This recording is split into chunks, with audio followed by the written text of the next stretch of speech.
dito nga po pala na yun. Kakain kami ng lansones. Ganyan po.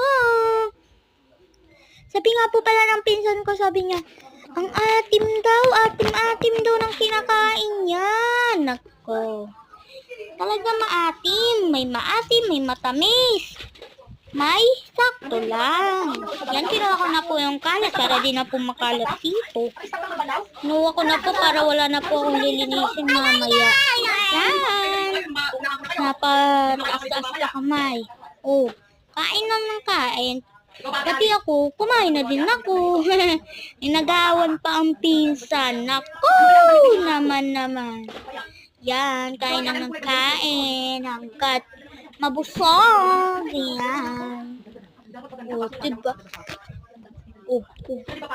Tinitikman-tikman pa ako anong lasa. Uy, alam mo na yan. Bye-bye, guys!